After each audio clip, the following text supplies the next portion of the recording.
Ayan, nagluto si Tita Wena ng napakasarap na paksiw, walang lansa. At kung paano nga ba lutuin yan, halina kayo at samahan niyo ako. Let's start! Let's go! Ayan guys, magpapaksiw ako. And yes, ang method ko ng pagpapaksiw ay ipa-fry ko muna yan ng half fry. Ayan, half cook. Saka ko siya titimplahan ng pampaksiw. At alam nyo ba, sariwan-sariwa to. Ibinenta ko kanina sa akin ng walk-in na bata. So, I decided na ipaksiw ko siya. Ayan, so, half-cook ko lang yan na ipa-fry. Then, titimplahan ko na siya ng pampaksiw. At alam nyo ba, bakit ko hina-half-fry yan? Kasi ayoko ng malangsa. No? So, before, natitake ko yung right away, yung ordinary method na paksiw. Pero this time hindi na kaya ng panglasa ko, nalalangsahan na ako. So, para makakain pa rin ako ng paksiw, gumawa ako ng bagong method ng pagpapaksiw. At ito na nga yun, ipa-fry muna ng half fry. And yes, ang mga gulay natin ay talong at kalahati lang na ampalaya. Kalahati lang kasi mahal ang ampalaya. Siyempre, ang sili na green at meron din tayong sitaw. Ayan. So, halika na at gawin na natin yan para makapagsimula na tayo na magpaksiw. So, ayan guys, binaliktad ko na yan. Ayan, at tama na yan. Ayan guys, at babawasan lang natin yung oil, no? Dahil pag ako ay nagpapaksiw, gusto ko ay mayroong konting oil. Ayan, konti lang ha. Ayan, so babawasan lang natin yung oil. At tama na yan pagka-fry na yan. Para lang mawala yung kanyang langsa. Ayan, sariwang-sariwa ang isda. I'm excited. Ayan, dyan. At gagawin ko na yung gulay at ang mga ricado. Ayan, kunin muna natin yung isda.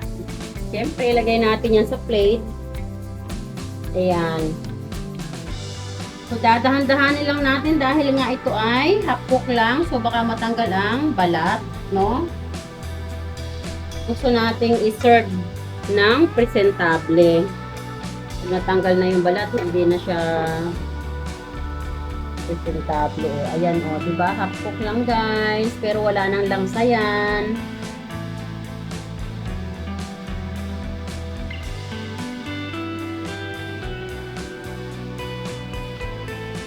So ayan guys, keep watching para masundan nyo yung procedure natin. Ang paksiw na walang kalangsa-langsa. At ngayon nga ibabawasan na natin ng oil ang ating pinaglutuan.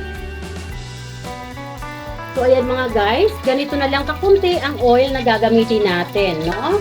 Sa ating pagpapaksiw. At siya nga pala, ako ay nag-mince ng ginger, onion, at garlic. Ayan, ipa-fry ko lang yan ng half fry.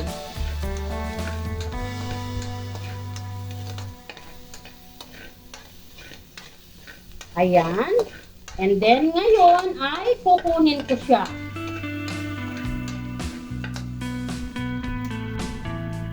So now, itong ating ginger, garlic, and onions na pinray natin ng half fry lang, ilalagay natin dito sa ating fish na hina-fry din. Ayan. Kaya lang natin yan dyan. And then, meron tayo dito ginger na normal na pang paksiw at ang ating sibuyas. Bawang. Ayan, so ilay lang natin yan dyan.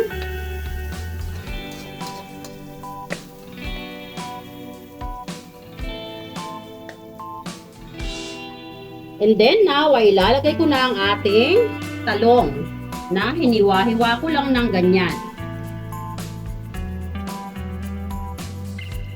So, ipapailalim natin ang mga gulay para yung ating isda ay hindi didikit sa ating frying pan or kawali. And then, yung ating ampalaya nga pala ay hindi ko tinanggalan ng loob, no? Kasi yan ay mataas sa antioxidant, no? Vitamin E, vitamin C, and iron. So, kaya hinugasan ko lang yan at in-slice ko ng ganyan. Ilalagay ko yun mamaya sa ibabaw. And then, dito yung ating sitaw. And then, now, yung ating pina-fry na isda ay ilalagay na natin dyan.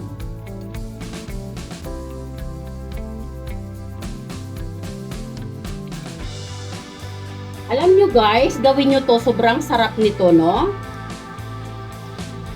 Kung kayo ay mga nasa line of 4 na ang age nyo, ako, dahil line of 4 na ako, line of 4 is medyo mahina na sa langsa, no? So, hindi ko na kaya yung ordinary paksiw. Masyado na ako nalalangsa.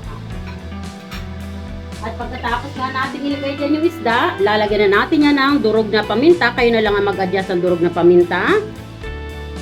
Kung gusto nyo na medyo may kick ng spicy, then dagdagan nyo ang paminta. Kung ayaw nyo naman, so bahala na kayo. And then now, ay lalagyan natin ng suka. Bahala na kayo kung anong brand na suka ang gamit nyo. At pagkatapos na natin maglagay ng suka,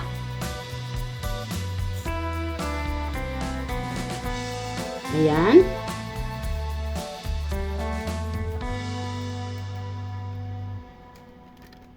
Ayaw lumabas ng ginisa mix ko, ayaw mamigay. So, ayan guys. Now, saka ko ilalagay yung ating sili at ampalaya sa ibabaw. Ayan.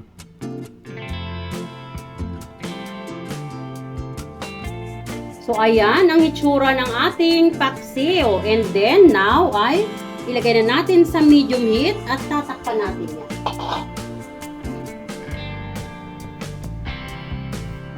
Meron ako ditong pantakip na binili sa Shopee.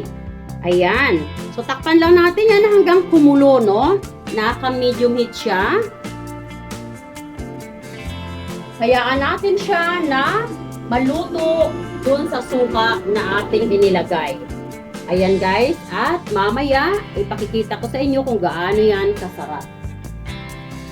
And now, maglalagay ako ng pinch of sugar. Pinch lang, guys, ha? Ayan. Siya ulit. Ayan mga bes, at naluto na nga yung ating paksiw. So ayan, nakita nyo ang ganda ng ating paksiw, o diba? Oh. So ayan guys, yummy delicious ang paksiw ni Tita Wena. Ayun, sarap. Pakita ko sa inyo yung sauce. Ayan yung sauce. Yan ang paksiw ni Tita Wena. Delicious paksiw.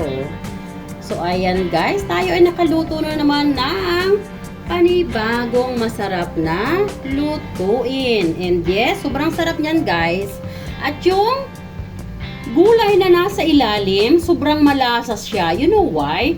Doon tayo nag-fry nung ating isda. Diba? Hina-fry natin yung isda at yun yung oil na ginamit natin. Kung saan ito rin yung frying pan na pinagprituhan natin.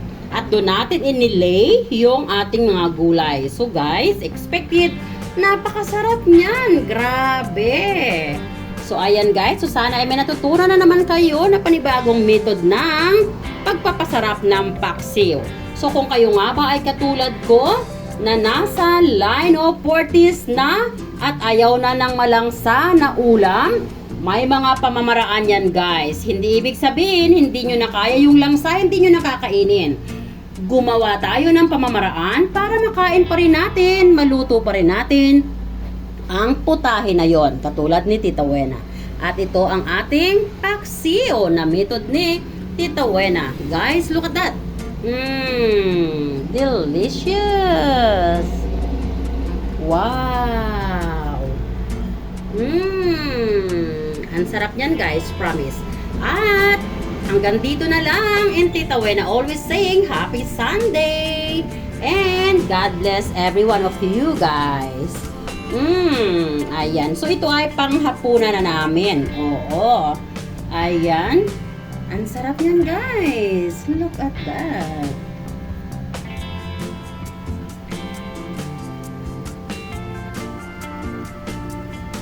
Thanks for watching everyone. Bye.